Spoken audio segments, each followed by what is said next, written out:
Hey, let us begin the program. For Thursday, April 14th, 2022. Welcome to This Is Only a Test, the official podcast of Tested.com.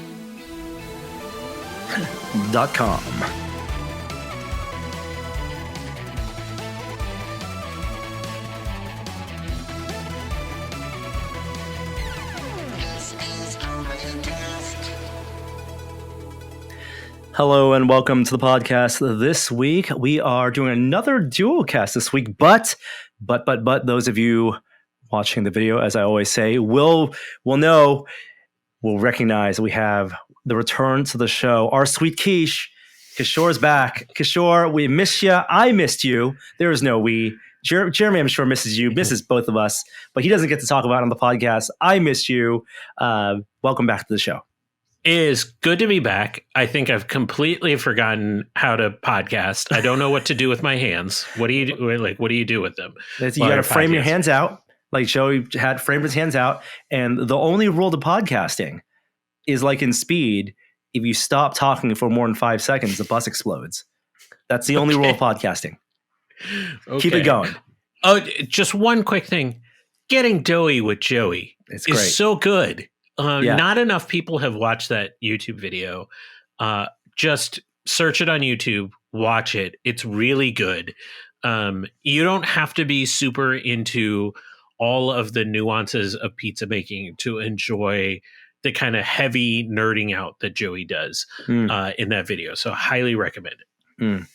Well, yes, absolutely. And I also want to thank Joey for sitting in for the past 2 episodes and bearing through with that rant from last week. Got a lot of interesting feedback, mostly positive. I think people, like with all rants, it's like 90% truths and 10% just having fun. So I got to have my fun, and I can't wait to dive into all the topics that you missed out on chatting about, including, of course, Picard, Moon Knight, so much to catch up on. But pulling back the curtain a little bit, we're recording late at night, which we've done only a handful of times. And let me tell you, Kishore, it's been a while since I've done one of these. I now understand how Jeremy felt about 10 p.m.s after having 2 kids. Oh my goodness. You can tell that we're recording at night because I'm having a beer on the podcast instead of a Diet Coke. And I'm having a coffee. This is when we usually put our son to bed, and he's 3. He's still of the age where we need to actually lie in the bed with him. And so we oftentimes use that half hour, which sometimes extends to an hour, as a chance to take a short nap before we can kind of slither out of the room unnoticed. And at I don't know if it's age. I don't know if it's just because of the sheer amount of work it takes to raise 2 children, but your body, if it gets used to taking a nap at 10 p.m. every night, it shuts down. And I'm right in that sweet spot right now. I think I have a few years on you. It only gets harder. Oh, no.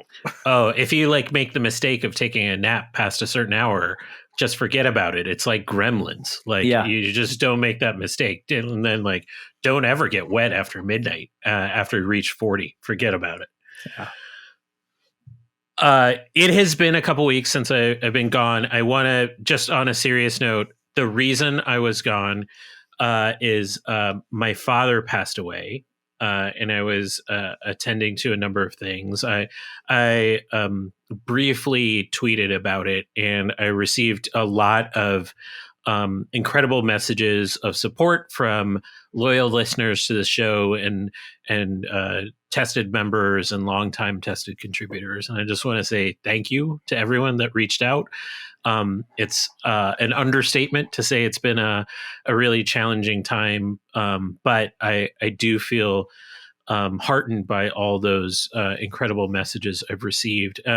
And for those that really want to know how I feel about my father, I actually talk about him on a Still Untitled episode we did at Silicon Valley Comic-Con in 2017. I'll drop a link to it, and you can hear me talk about it briefly. But I am ready to get back to just chatting about pop culture and all of the other things, all the other nonsense that I'm usually up to, and get a sense of normalcy back in my life. All right, the nonsense we shall have. No shortage of that here. Let's jump right into the nonsense then, because I have been waiting for you to come back to hear about your thoughts on the season so far, that is Star Trek Picard, and the surprise announcement they made last week about season 3. We did a podcast with Ariel when the show kicked off, the first 2 episodes at that point that you had watched, and we're halfway through the season now. And any big thoughts you want to share?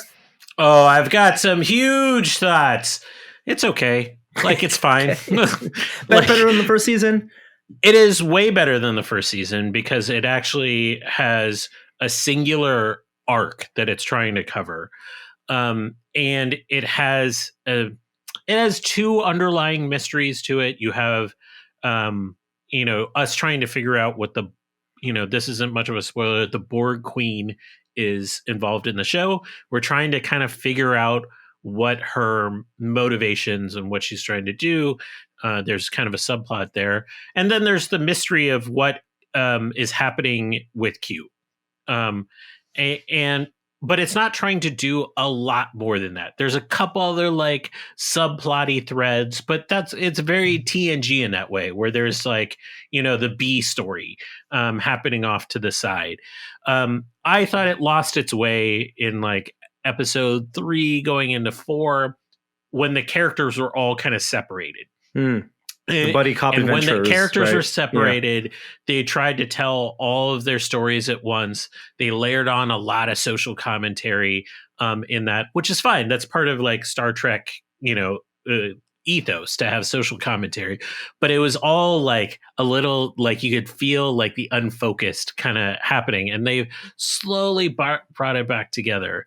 I would say the thing that I've been most disappointed in is Picard himself. While he's much more Jean-Luc Picard this season than last season, which like I have no idea who that character was last season, he still lacks like the gravitas and inspiration of a captain who knows who knows himself and knows his moral compass. And we're still like lacking that a little bit here. I feel like he has made some choices when I'm like, what are you doing, Jean-Luc? Like, that's not like the Picard way, what he's doing. He's had brief moments where he's like, that's Jean-Luc Picard. And there's like, I thought the best moment of the series is when him and Q are having a confrontation and he goes, Q, you're not well. He like kind of breaks out of it. It was very Jean-Luc Picard. But I thought the whole thing with Guinan was like a little, sappy and whatnot. So I'm hoping as they kind of get in the second half, they let Jean-Luc Picard be a callback to the Jean-Luc Picard of TNG. Yeah, and I completely feel that way. This Picard is, and as he was in the first season, weary is like his like most defining trait. And I understand he's very old and he's suffering from ailments in the first season, but it's also I think a deliberate choice in the acting and the writing of this Picard, because Patrick Stewart, while he is he's getting older, he's a much more a vitalized person in real life than Picard is in this show. And I think I know we're not going to get Picard even like he was at the end of the series or at the end of the movies, but yeah, we're lacking that confidence and command and the weariness that's supposed to help give some mystery and help us uncover the parts of his life that we didn't see that got him to this point, but it kind of is wearing a little bit thin, if that's like been his defining characteristic, all this angst that he has inside. I don't mind some of that. I mean, it can be totally earned, but you don't expect the character to not have some amount of consistency with who he was 30 years ago. And I really think that comes through in like the moral compass parts. Like he's almost George Clooneying his way through like some of these episodes, and you're like, why are we doing Ocean's 11 meets TNG at points? The dressing up. I mean, I guess they're trying to have fun. I mean, it was supposed to feel like, I think, a holodeck episode in a lot of ways, but most of the holodeck episodes weren't Picard centric, except the Dixon Hill stuff. Yeah. And they had their fun with that in First Contact. They had their callbacks. You had the reference here. It's a really good point that you think about roles of veteran actors who've gone back to classic roles. The biggest analogy may be Indiana Jones. Like Harrison Ford and Patrick Stewart are 2 years apart in age, and Harrison Ford's obviously he's coming back for his last Indiana Jones. He was in the most recent one before that. He came back for episode 7, and there we're also doing the same thing as fans who know this actor is so tied to an iconic role and characterization, trying to grasp and see that character come out again for Harrison Ford in Blade Runner 2049 in episode 7 and Indiana Jones. And I think a lot of it for Harrison Ford, we just see kind of Harrison Ford, old Harrison Ford, right? And in Patrick Stewart, in Picard sense, maybe he's trying to detach the character from Patrick Stewart because they are so very different in the way he's portraying it and the way he's acting here. It's just wouldn't have been my choice. Obviously, it's their prerogative, the writer's prerogative, and Patrick Stewart being an executive producer here. I completely take your point about this is taking like elements of things that we love from Star Trek and maybe not giving them enough room to expand, or just kind of doing it in a way that just didn't even live up to the first time we saw time travel to California in the 20th century. Right? This is not. It feels like they wanted to do Star Trek 4. They didn't quite get that right. They wanted to do First Contact with the Borg Queen, kind of overusing the Borg Queen in certain ways. They want to do the smart social commentary stuff, a little bit on the nose here. And all of that compounded in aggregate makes it like kind of just almost the thing I want. It's so close, but not quite there. I'm still watching it. Yeah, I'm still watching it. It's like fine is my review of it. You know who's been really good and probably deserves a spinoff from this season is Seven. I think she's been excellent. She's been the best kind of character she plays. She's playing like a version of Seven that's 20 years older. Mm-hmm. And I feel like she's nailed elements of the performance, and her timing and comedy has been on. She's had chemistry with every single person that she's been in a scene with. I'm really interested if they're able to grow that somewhere. All right, let's talk about the season 3 announcement, which was the big story last week. So we'll quickly again recap. They announced the main cast of Next Generation are all going to be a big part of season 3. And that tells you, one, of course, Picard survived season 2. They shot season 2 and 3 back to back. But also that as much as season 3 may be a continuation of whatever journey that they're telling through this series, that it won't just be about this new crew, that you're going to have Riker, Troy, Beverly Crusher, Worf back, Michael Dorn in Worf makeup back, and also Geordi and Brent Spiner as who knows what. B4, lore, who knows? They full on went member berries on this, didn't they? With the voices. And you know what? Bring it on. At this point, like we're 80-year-old Patrick Stewart. Let's just pile it on at this point. There isn't much runway left. Let them all come back. Let's see where they go with it. I'm not going to be over the top about this because it's great, but I'm kind of okay with where TNG ended. I thought TNG had one of the best endings in terms of a singular episode. It had one of the best singular endings of any of the Star Trek series. And then we will forget about the Insurrection movie. And First Contact was pretty good. It does not hold up. We screened it at the Alamo a couple weeks ago. It absolutely holds up. I love that movie. Oh, no, my friend. There's some problems. I love that movie. But anyways, I'm kind of fine with where their journey ended as a crew.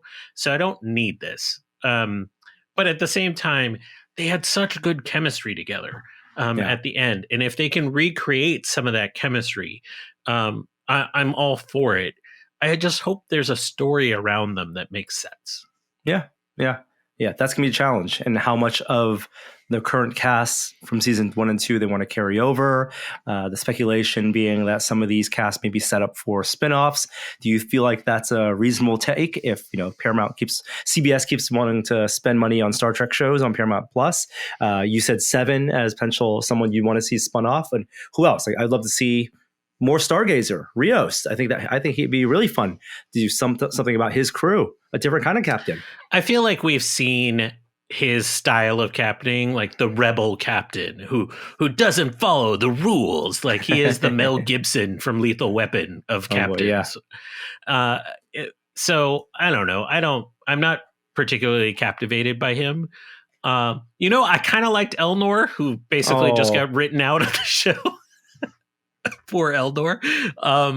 So I don't know. I'm not particularly captivated by many of the crew here. Girardi has been particularly disappointing to me, given how much key plot lines and screen time she's had to develop out that character. I think about your mentioning of Elnor. We were introduced to him before the world was reintroduced to Dune, and he's basically was raised by the Bene Gesserit of the Star Trek universe, the warrior nuns. So that is 100% a thing. I probably a acknowledgement by Shaban and that team to Dune a hat tip, but that would be a wonderful part of the world to explore. I think a lot of the world building they reset up with last season, with the basically a Romulan empire in shambles and refugees and Tal Shiar working with Picard, like that is a part of the TNG universe I'd love to see explored more. Okay. Enough Picard. Let's move on to the other big show that's been running that I'd love to hear your thoughts on, Moon Knight. I love it. It basically, hey, Oscar Isaac, act your heart out. Like, go for it. Here's all the room to act. I found it different from other Marvel series in the sense that this is really just about Oscar Isaac. It's about different characters Oscar Isaac plays, but it's just Oscar Isaac for the most part. Yeah, there's a villain. Yeah, there's some ancillary characters. But I feel like his portrayal of Stephen Grant so far has been so good. And then the ability to switch into the Mark Spector character has been so interesting. So I'm captivated so far. What have we learned from all of the Marvel shows? None of them stick the landing. So enjoy like the next 3 episodes where there's more character development, more room for Oscar Isaac just to flex his acting muscles, and then, forget to watch the finale and you'll have a good time. One of the things I love about the show, and I agree with everything that you said so far, is through the 2 episodes I've seen and we've seen, they have not made direct connections to the MCU, and it works as a standalone. They carry all the production value and production quality of a premium streaming show, full of action, full of costume. And yes, it is a Marvel character, but for people who just know Marvel through the MCU, the fact that they're getting hooked on a show with the promise of some connection, but it not being there and no breadcrumbs for people to dive through is actually a very refreshing thing. And I hope that, if anything, with them not sticking the landing, I could see a failed landing with maybe a shoehorned MCU connection. And I hope they don't do that. I hope it really stands alone with something maybe in a post-credit scene after the final episode. Mm-hmm. But you know what? Again, it's a very watchable Marvel show, and it has tension, and it has story, and it has a focus to it, just like all the other Marvel shows. I think Falcon and Winter Soldier probably being the one that is the most forgettable, but also probably the one whose story was dramatically changed by real events. Because they clearly changed the story because of COVID. But it is not the best show going by any stretch, because I'm here to tell you, if you're not subscribed to Apple TV Plus, like, now might be the time, because I started Severance and it is incredible. It is incredible. And it's not just Severance, because there's other amazing shows. Everyone talks about Ted Lasso, but there's Schmigadoon.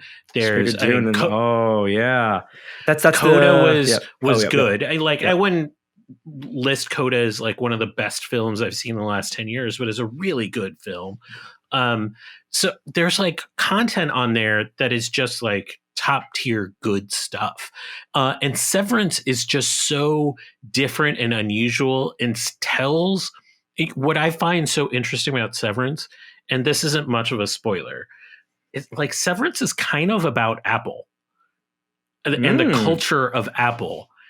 If you kind of extrapolate it a little bit, nothing leaves the building, and 100%. Okay. And so, I find it amazing that they took enough of a leap at Apple to kind of make a parody of themselves in the show. And I haven't watched through to the conclusion. And there is a second season that has been greenlit, but it's just like an amazing cast, and the acting in it is phenomenal. The mood of the show is incredible. So like John Turturro and Christopher Walken and Adam Scott like anchoring the show. It's just an amazing lineup of people, and it's just a completely different story than I've seen on television. Very precise in the way it's shot. The precision framing, the use of dolly zooms, very subtle subconscious effects to make you feel not at ease, just introduce some unease into just the viewer without you recognizing exactly what's going on. But I agree. I mean, I am a subscriber of Apple TV Plus, and that's because I failed to cancel my subscription after the free first year, and so I now sunk another $60. So that promotion did work. Yeah, it's only $5 a month. I keep on thinking I'll cancel next month. And then Ted Lasso comes on. Schmigadoon, I'm really enjoying. That's Barry Sonnenfeld. So if you enjoyed Pushing Daisies, that his kind of very theatrical and colorful storytelling. It's Keegan-Michael Key and Cicely Strong in enter a like Broadway musical world, and Ariana DeBose is in it as well. So from West Side Story and Hamilton. So great cast. I'll also give a shout out to something just premiered this week. Putting on my dad hat again, Pinecone and Pony is an animated show by Kate Beaton. Kate Beaton was the Canadian writer, comic book artist who did Hark a Vagrant as the webcomic. Very popular, smart webcomic. And then she did a children's book called Princess and Pony.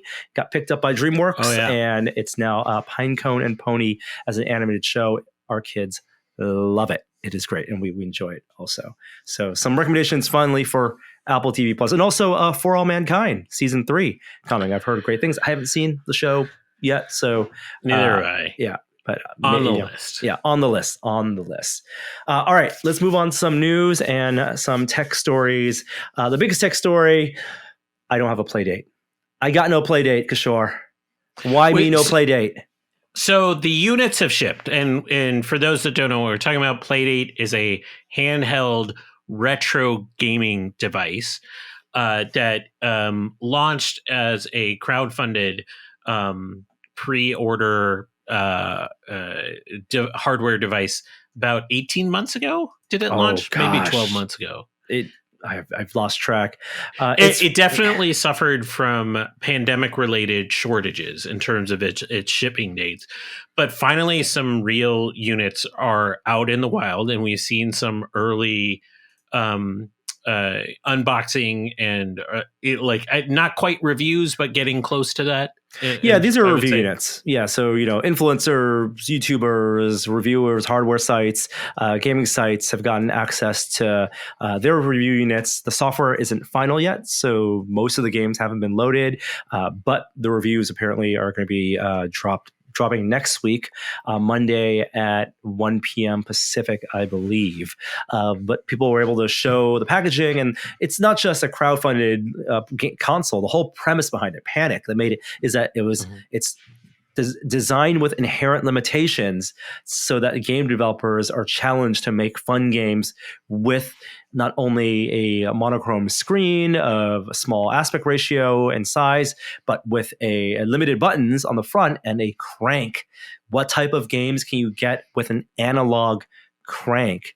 And so that's the biggest thing. And also their release strategy. It's going to be games are released in seasons. I think it's launching with like a season of 24 games, and games are going to unlock every couple weeks. Or is it two? I'm not sure what the cadence is, but the idea is that you're going to have everyone who has one of these will have that water cooler moment on social media of discovering and playing these short form, fun little bite-sized games that all, again, can make use of a novel interface. I'm not swayed by that release schedule. I am really interested in their the SDK they released for their development platform, Pulp, which has been open since February. So it's not just game developers that can make stuff. I think we're going to see some hobbyists make some stuff on the platform, and we're probably going to see in the next few weeks to a month people that have made their own games, because from everything I've heard about the Pulp platform, it's like it's not hard to make games and levels. Like, it's a step up from Mario Maker for sure, but it's by no means like coding a full game.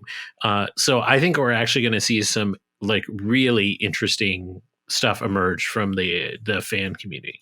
Yeah, and I think there undoubtedly is going to be $180 a dedicated user base to making games and keeping it alive. And so much of this is about building a platform and having enough of a community to kind of fuel it going with momentum going forward.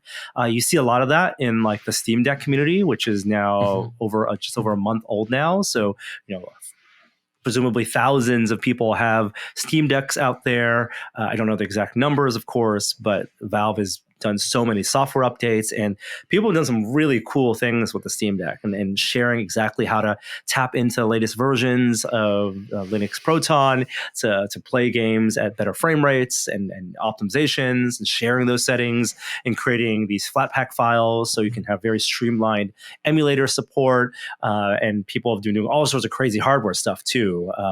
Just swapping in massive capacity storage drives to even connecting them to eGPUs, so you can actually run 4K 60 hertz games.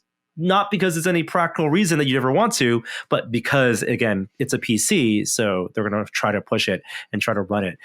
There is a little bit of a minor controversy in the Steam Deck world, and that some units, it turns out the fans in some of the units have more of a whine at full load than some other units, and that's due to the suppliers. Apparently, suppliers had two different models of fans that they've put into the builds, and so it's a little bit of a lottery, and there has been no formal acknowledgement or solve for this yet. Some people are RMAing their units, and even worse, though, because of how coveted they are, a lot of people are reporting issues with delivery, packages being stolen, not being delivered by FedEx, and so it really is this crazy thing happening.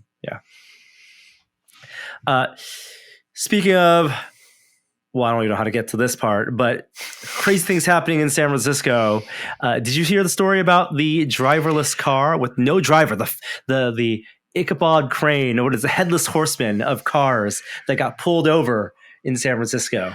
So I saw this pop up on social media. So the San Francisco Police Department pulled over one of the Cruise driverless cars. And so it didn't have a driver in the front seat. And you can see the police saying like, there's no one in the front seat. The car didn't have its headlights on at night.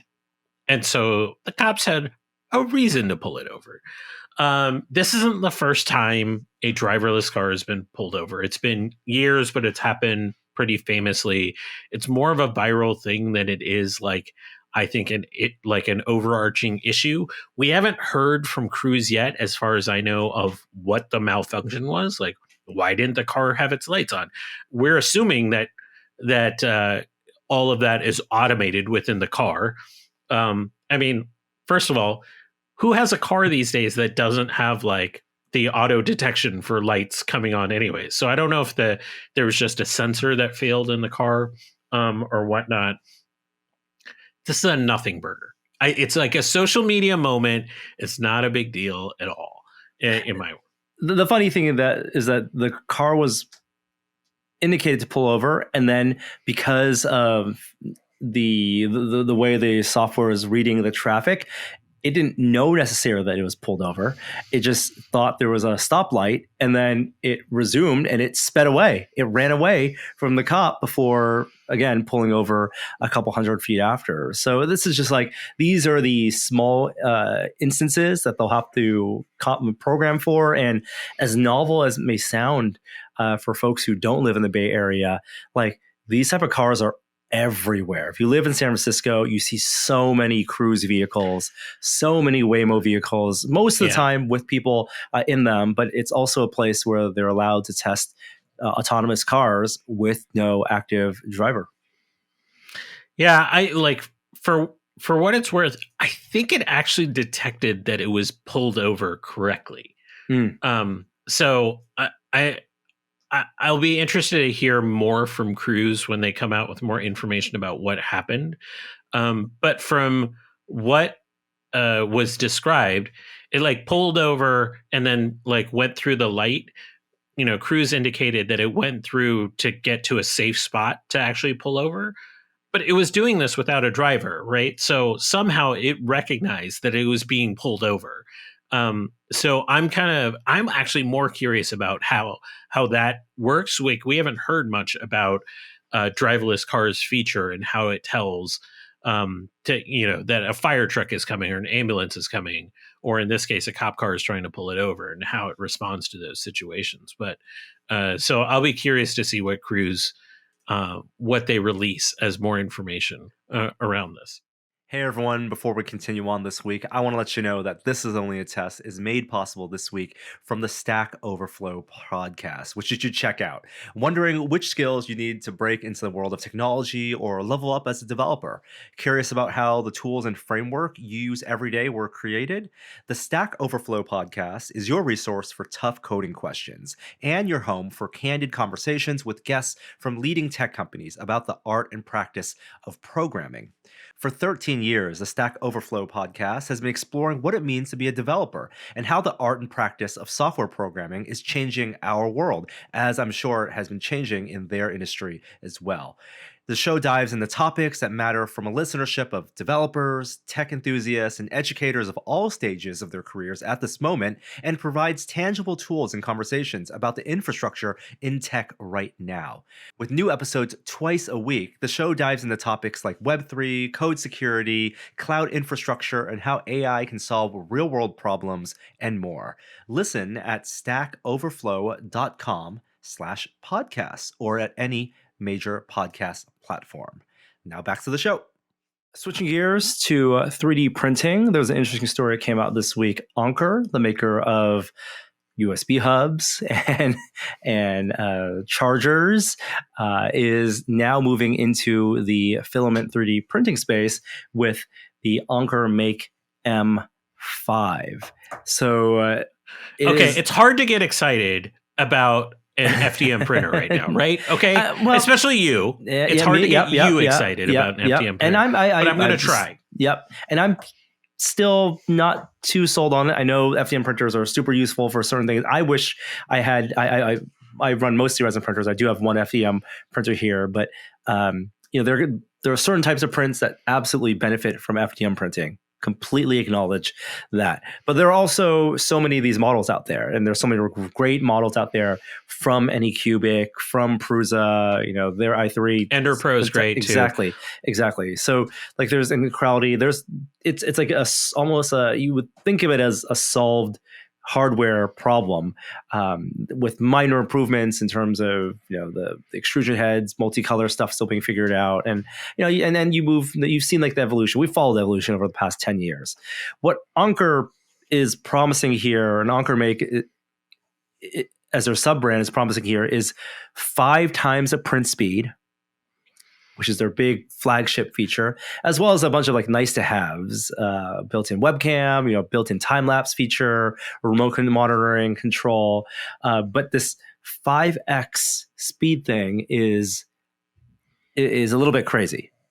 Yeah, so it is printing at its standard speed is 200 50 millimeters per second, which is about 5 times the standard speed of like a Prusa or an Ender Pro right now. And so I initially was like, whatever. That's just some like Kickstarter like claim. And then I watched Uncle Jesse's video, friend of the pod. He had a video. He didn't do a review of it.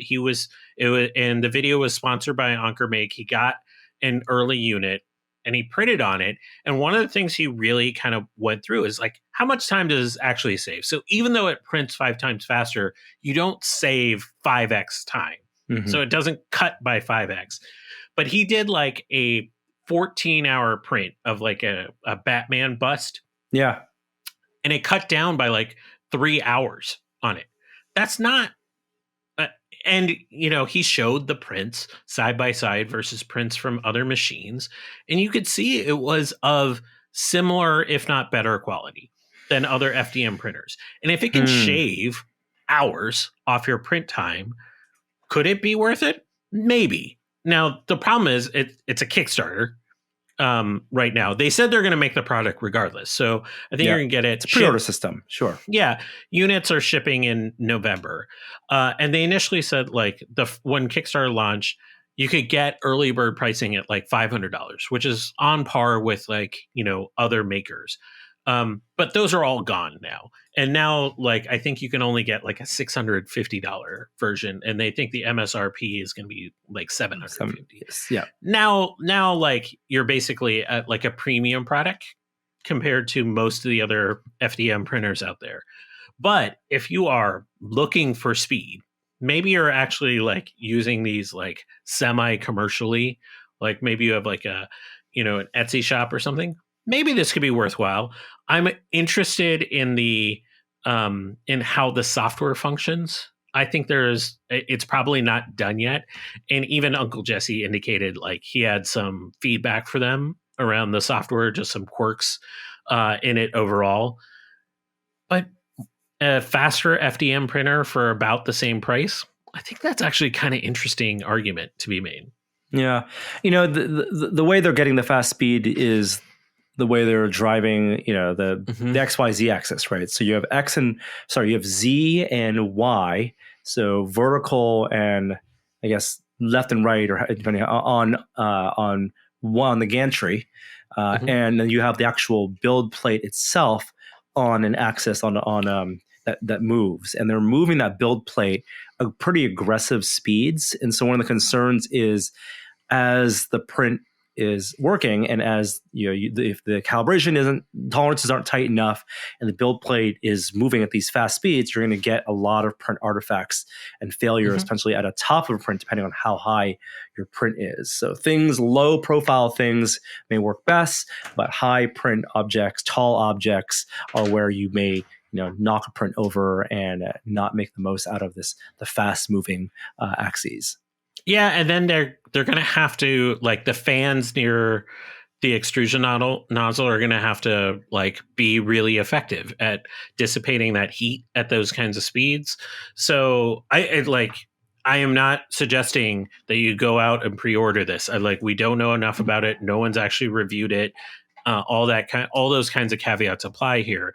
But I do think for a marketplace that is essentially commodity right now, as you kind of indicated, they've actually made an interesting argument with that speed that might be relevant to like a real subset of buyers in the FDM space.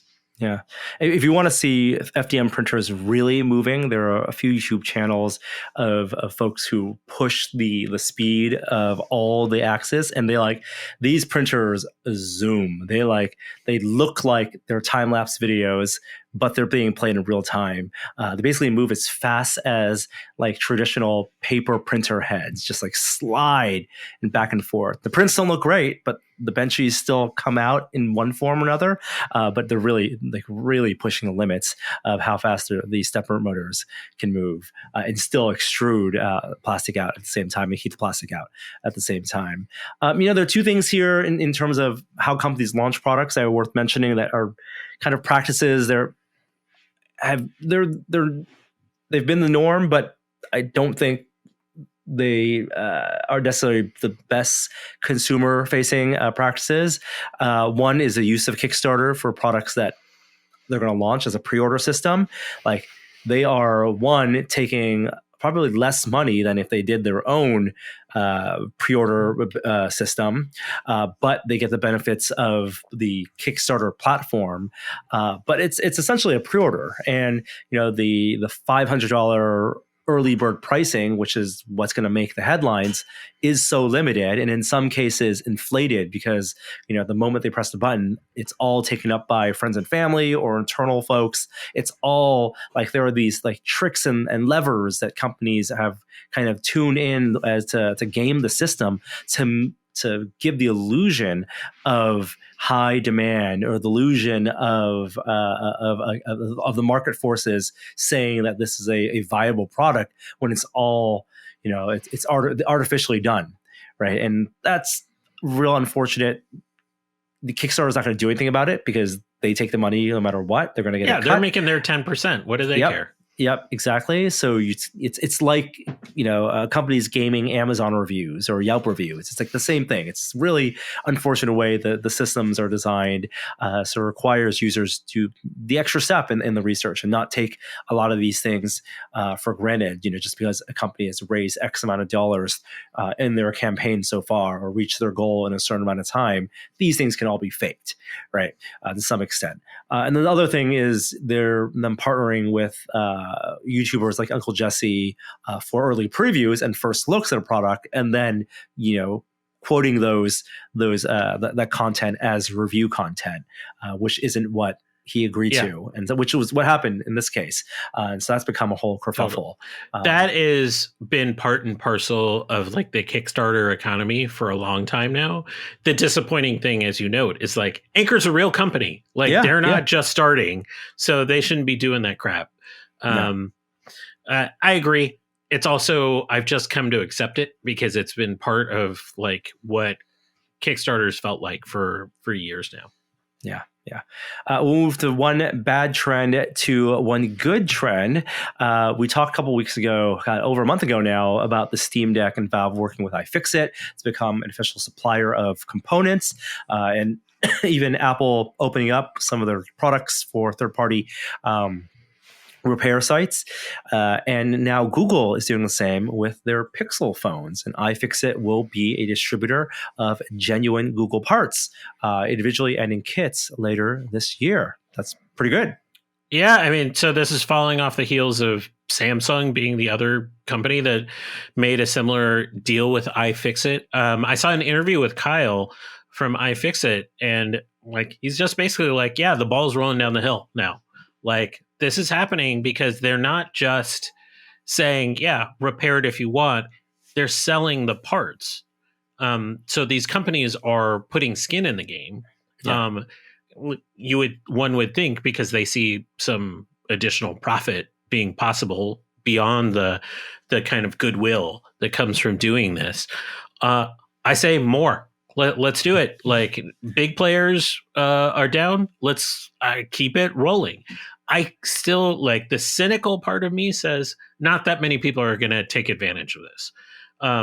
So as long as like these companies manage like the inventory of these parts that they're going to do, and they have these parts anyways, so how are they going to get this wrong? As long as it doesn't create like a backlash from these companies towards the movement because the demand isn't there, like, this is just a win. And it gives, those small like phone repair shops a way of buying genuine parts.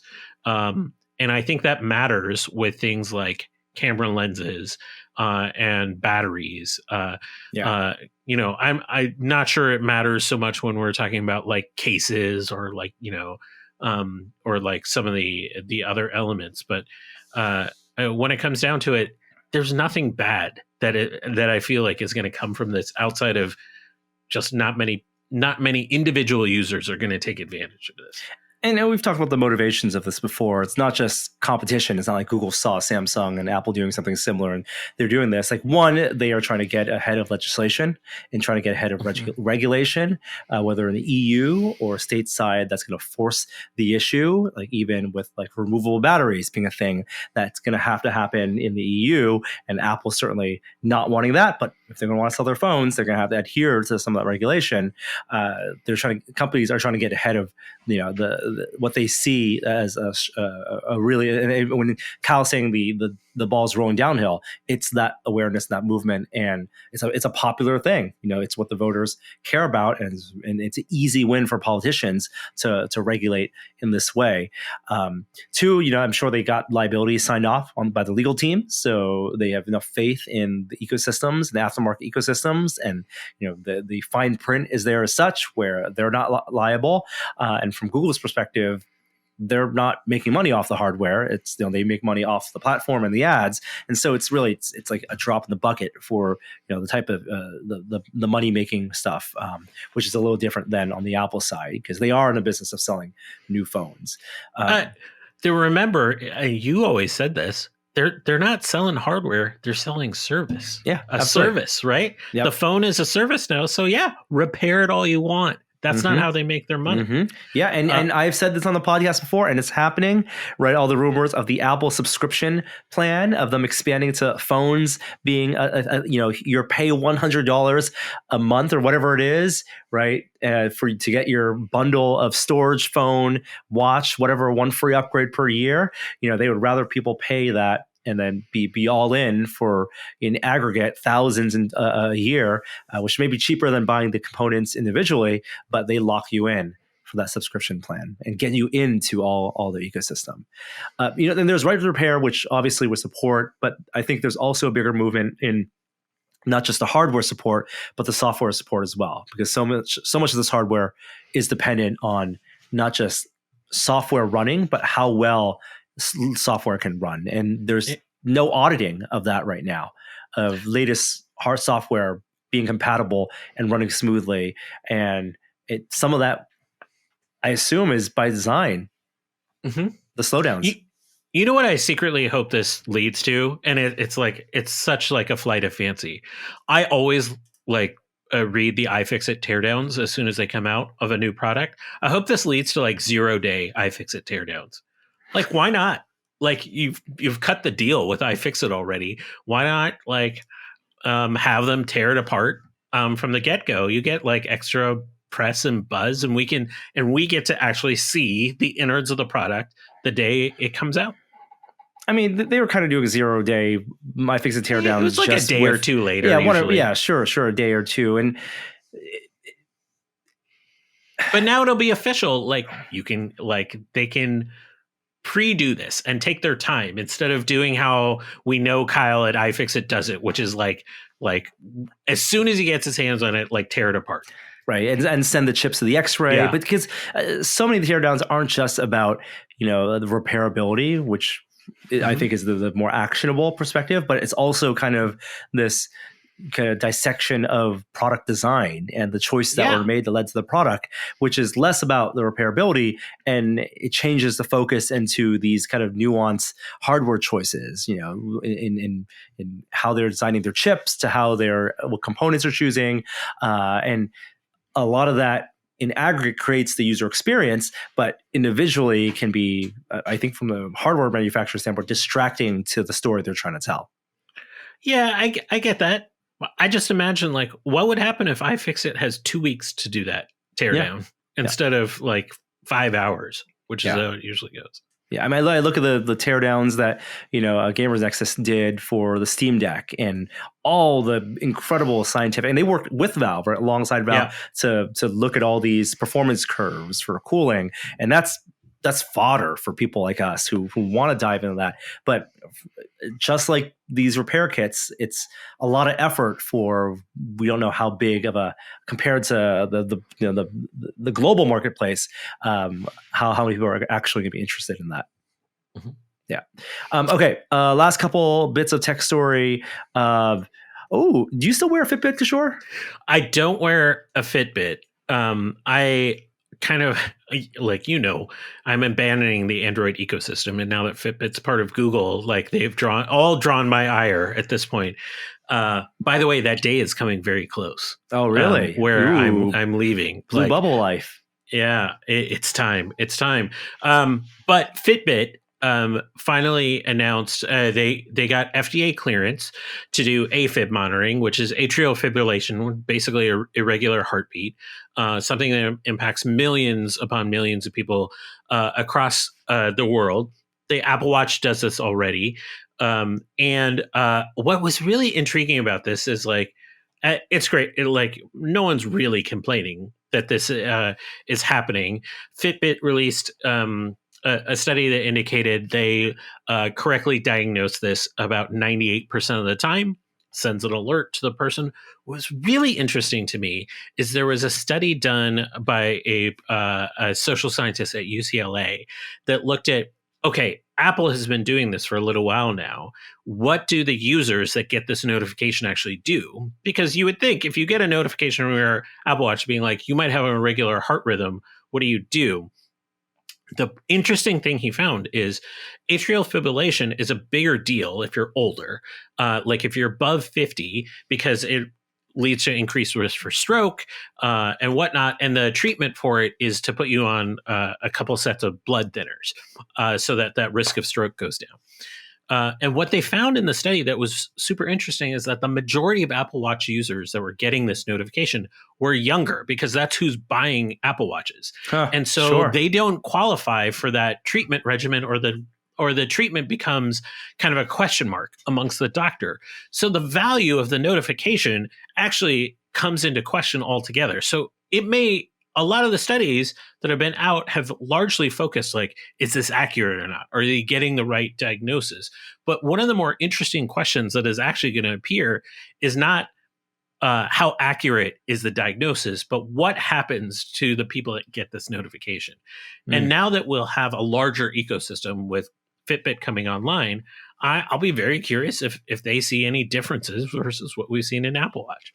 Yeah. And we did see a story from this week about a rumor, or it's a report.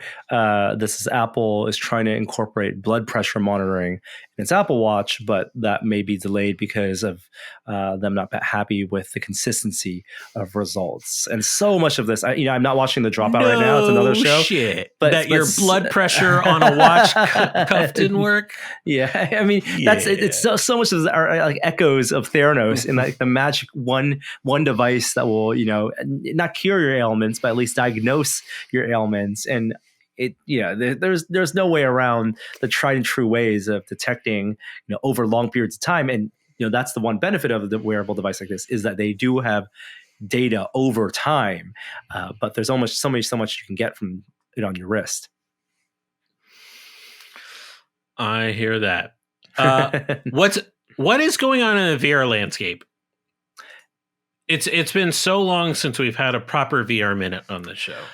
There's an upcoming VR showcase, and first of all, folks who are now buying Quest 2s are now seeing not only the Meta logo in headset as the boots up, but they've changed the injection molding on the hardware. So they've bought new tooling. They've spent the tens of thousands of dollars, I'm sure, on new tooling so that the controllers no longer have that O.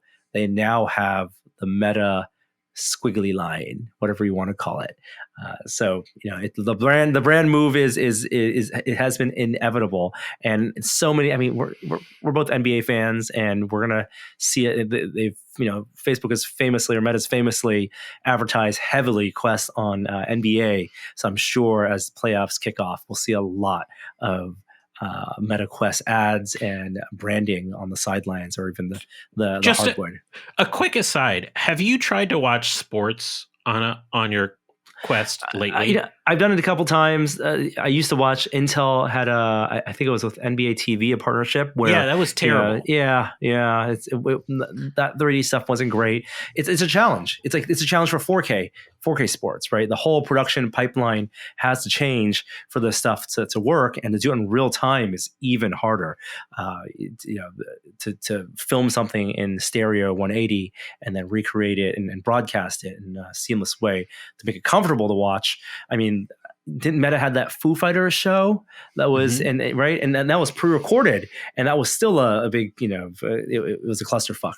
So it's an unsolved problem. But games, that's where it's at. Games. Oh, the reason I mentioned the NBA is because every time I see this halftime show brought to you by Meta Quest, I just think they got to get Meta World Peace in on this. They got to get them. They got everything. I was like, oh, that's Meta World Quest. That's what I'm thinking about. Meta World Quest. Okay, gaming showcase is coming up at the end of this month, and there's going to be new games. I presume we're going to see things like being announced from last year, including Among Us VR that Schnell Games is working on. What else was announced there? I'm sure there'll be some Beat Saber updates, things like that. But hopefully some surprises as well. So I'm so excited for these kind of game showcases. How important do you think this is, given the popularity of the Quest 2 at Christmas? Because now is about the time that they start collecting dust. Because you got the Christmas bump, the teenagers that got it for Christmas, they probably give up about 2 or 3 months in. So this is the moment where they have to come out with the next thing to keep you hooked in. So is that an incorrect assertion, or is this really a big deal? What's interesting about the Quest is, and their game strategy, they spent so much money seeding these games in the first generations of Rift and even Quest, these first AAA PC games to really kind of kickstart PC VR, to the first generation of Quest and Quest 2 games. And now, of course, they're all in on Quest 2 and even going forward, and even buying up, think of Sensaru and Ready at Dawn and the developers Onward, all of these companies, developers, all this talent. What are they going to do with this? And yet, so many of the games, I think of the Marvel game that Sensaru put out, or Medal of Honor they did with Respawn, funded games to have these checkbox titles, but yet the kids are playing a handful of things. They're playing Rec Room, they're playing VR Chat, they're playing the games where social matters, and the games where there's a lot of still even. Yeah, Pavlov, absolutely. They're playing and they're playing Population 1. I think Population 1 is probably their biggest success, also acquired by Meta. But in terms of a game where they intended this to be, okay, we're going to make the Fortnite for VR, and they succeeded in making something that went viral in the kind of layman community, not just the hardcore enthusiast community, which just didn't happen with a game like Medal of Honor. So I'm sure they've had these discussions about now that we've acquired all this talent, what are they making? It can't be Horizons Worlds. That's not going to be where the effort is. I don't want to see people sitting in an office being on a video call with each other in Horizons as the future of work. And yet they must be, even if they won't admit it, they must be happy that a game like VR Chat has been so popular and created its own subculture, because while there are things that happen on there, safety issues aside, but IP infringement and all these things that they can't publicly condone, it is that type of young, energetic and enthusiastic use of the platform that's needed for VR to become more mainstream as these kids get older and VR becomes just a native platform for them. And just going out on a limb here, any chance we see a tease of games that will come out with Cambria later this year? I mean, they said Cambria at last year's Connect, where they said Cambria was going to be. They showed a little bit of it, and they said 2022, and it is 2022. Yeah. I think they just canceled F8 as a conference, or they've shifted it. Oh, really? To what was the news? F8 2022 is it's canceled.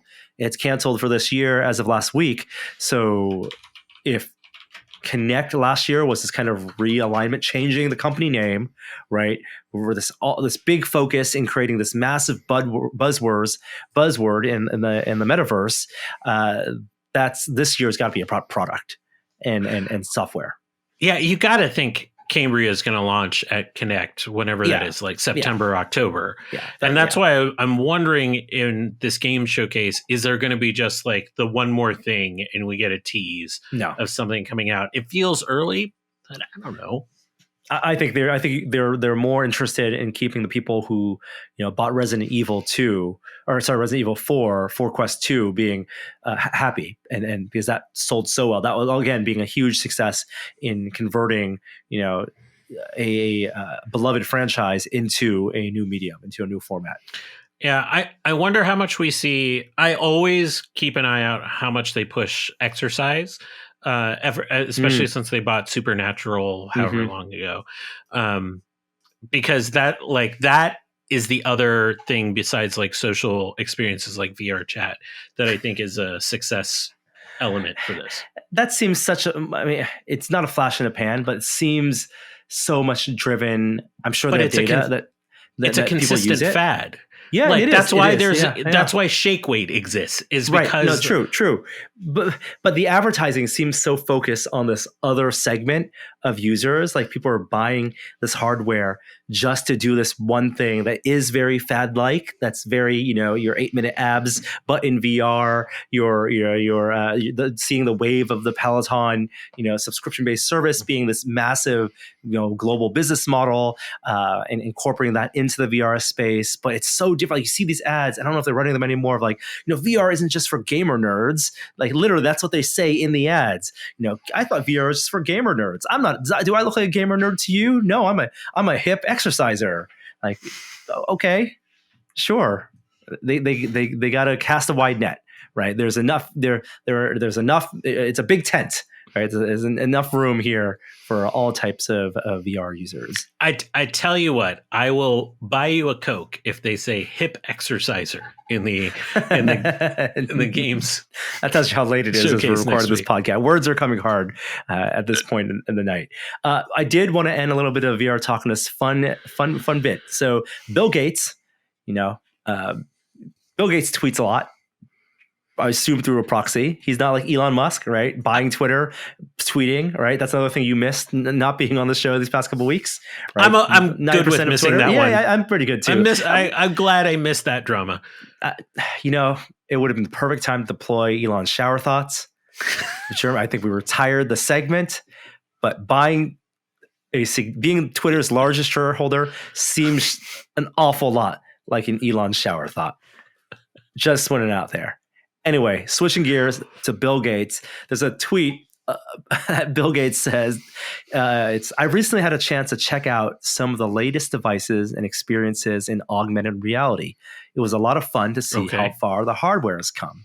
And there's a photo of Bill Gates in a room with two other very classic Microsoft employees, wearing their button-up shirts and sweaters. And in front of them is this long table with a bunch of AR devices and these placards that were clearly written, designed, printed out, and put for an audience of one, right? It's time for Bill to survey what's going on in the company, and for which he still has a massive stake, founder of the company. Yeah. And he needs to be kept abreast of what's going on in a emerging technology space.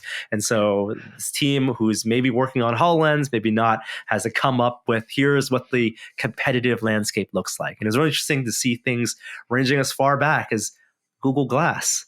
Of course, there's Google Glass right there. So he tweeted about the future of AR, and he had a Google Glass headset out on the table? He said the latest devices and experiences. Okay. That makes this it was better. curated for him. And maybe Google Glass there was an example to show what was in the past 10 years, where pass-through type of passive information in a display started out, right? I guess you could say like a pair of glasses is pass-through in a way. Yeah. It is like literal pass-through of light to your face. Yeah.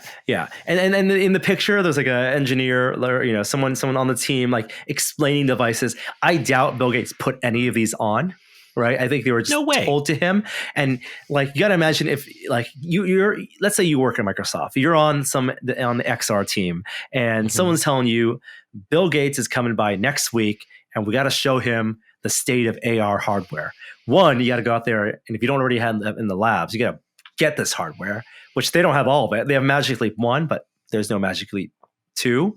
They have, there's no Cambria there, right? So you can't let Bill Gates know that you failed to get the latest stuff. So you still got to show like, okay, this is a range of what people have access to, what developers have access to.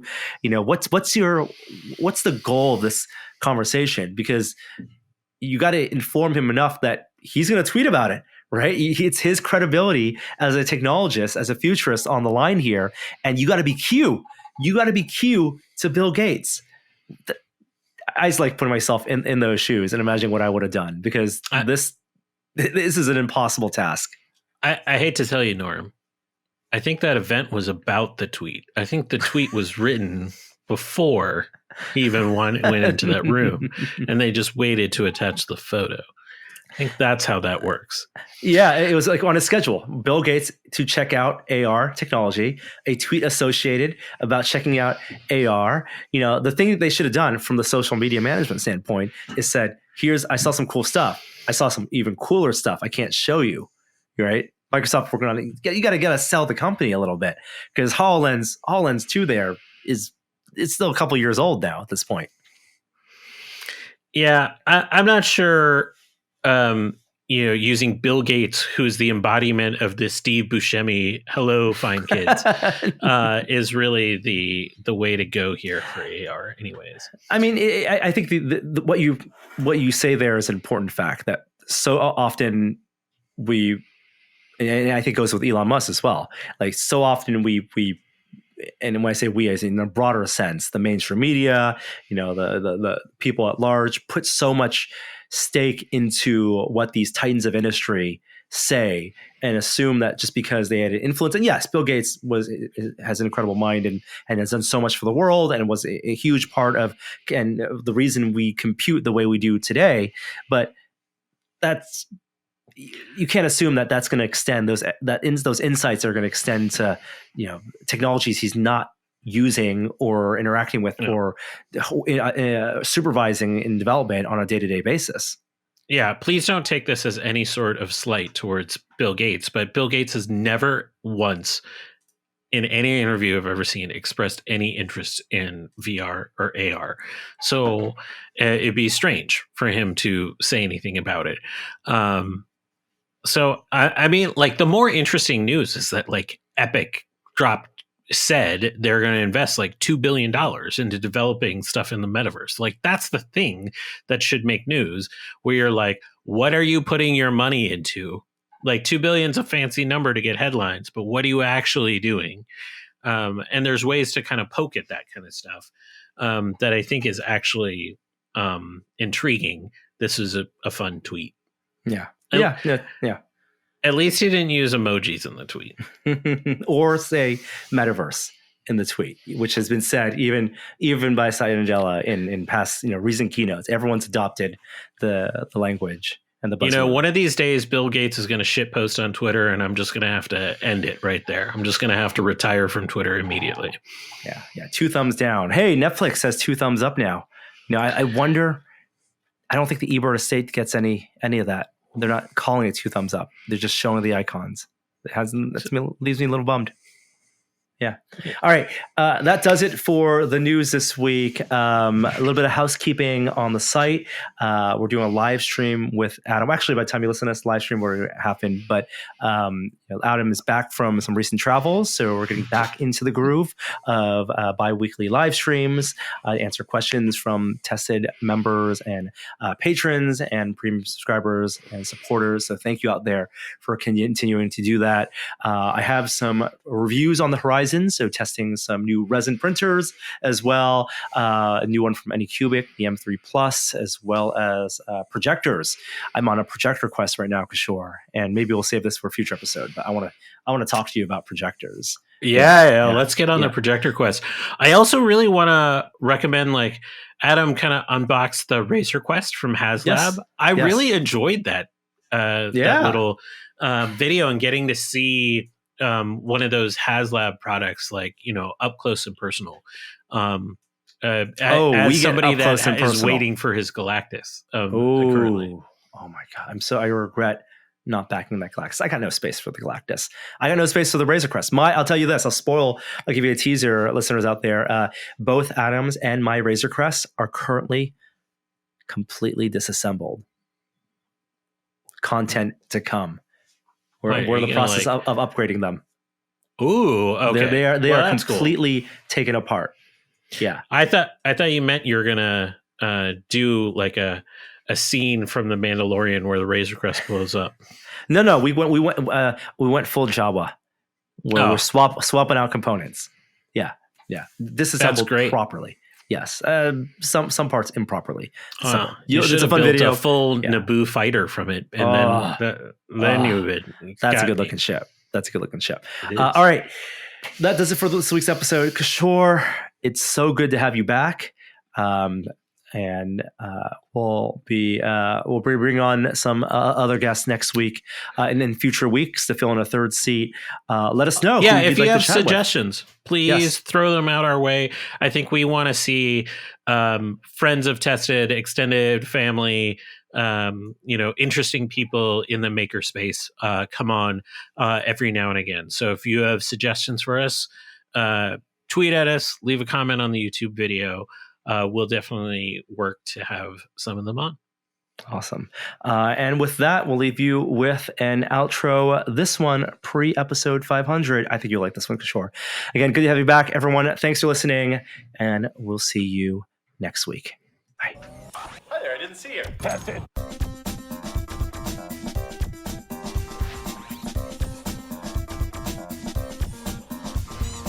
By the way, I'm going to Disney World in 2 weeks on spring break with my child, and so I'm gonna try to hop a fence and get arrested.